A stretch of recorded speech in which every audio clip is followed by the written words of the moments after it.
Welcome to Mind Mapping with Margaret. This is a presentation that I prepared for the Business Department retreat at Bucks County Community College. And this will just take you through the Prezi that I made. How do you organize information? How do you brainstorm? Do you make lists and outlines? Would a visual tool work better for you?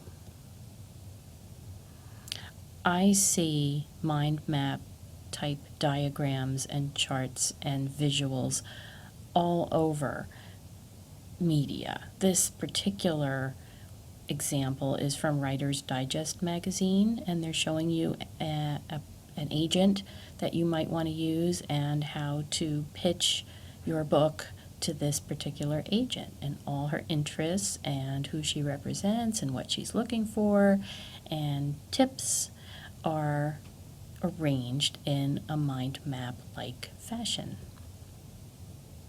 This is Tony Buzan. I met him in New York, and he is the author of the Mind Map book. He's really the godfather of mind maps.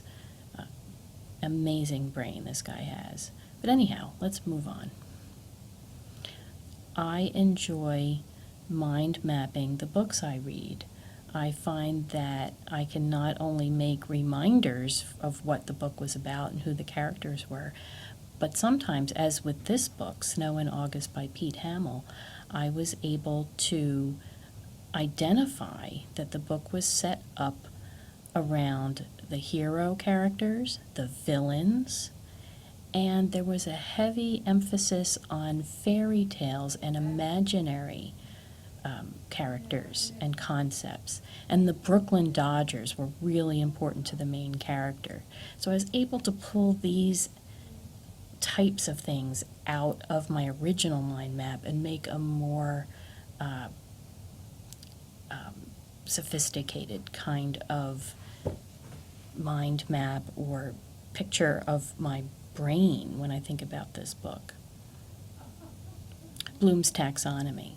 So I had trouble explaining, but I kind of went from understanding to applying to analyzing to evaluating that book, moving up the taxonomy triangle there.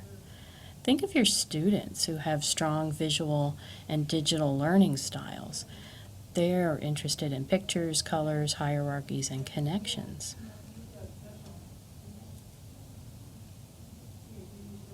Here's one of my mind maps used with an early mind mapping electronic tool. I arranged this essay in a specific form, the rondo form that you find in poetry and music. And I don't think I would have thought of that if I hadn't used a mind map to organize that writing. And this is another, I was working on an article about the Frida Kahlo exhibit at the Philadelphia Museum of Art, and I just mind mapped all the different things that I saw there, not just the paintings, but how they were arranged, and what's the first painting you see when you walk in, and what's some background of that particular artist. And I did it all in a mind map so I could draw connecting lines to things that relate to each other. And speaking, usually I use this mind map when I do an extended mind map presentation. That way I'm not reading to the audience, I'm just looking at my main points that I want to hit. And everything that's highlighted in there is a visual. So all I know is if it's in yellow, it's some kind of visual. So I know to find that. It's like a signal. But just that color with this mind map signals my brain, oh, I have a visual for that item. Many people ask me, is there an electronic tool that I can use for mind mapping? Yeah, and I recommend SpiderScribe because it's free. iMindMap, Tony Buzan's software, is great, but it does cost some money. SpiderScribe is free, and it's remained online. It hasn't gone away. It's been pretty standard. That's a good one to use, and I used that in today's presentation. This is a link to a mind map that I made with SpiderScribe. This one is about the Cape May Lighthouse, and it shows the different things you can add to the mind map. So I have photos, I have little notes there. I've attached documents and links and a map to show exactly where this lighthouse is, and then some links here to more information.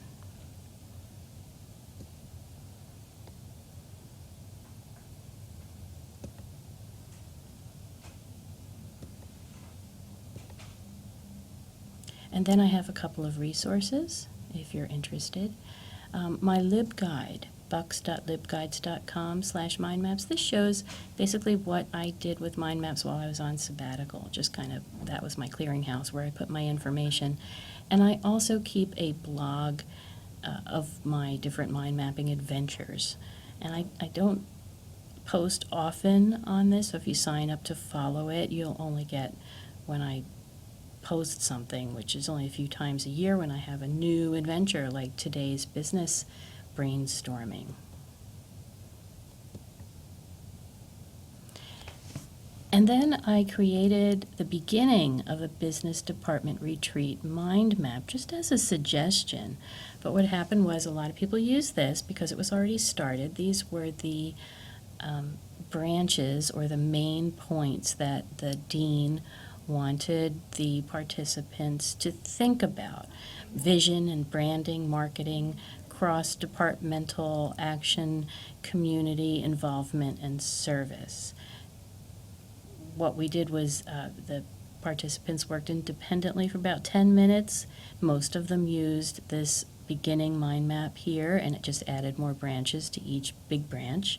And then we got together and they worked in a group to make a bigger mind map or list, whatever works. The important thing was to get the ideas out there, not to master mind maps today. And then we had a great discussion. I was just a fly on the wall, typing away and making a spider scribe mind map for each of the big parts that we were able to get to. We had a marketing and a vision mind map, but this was just the beginning.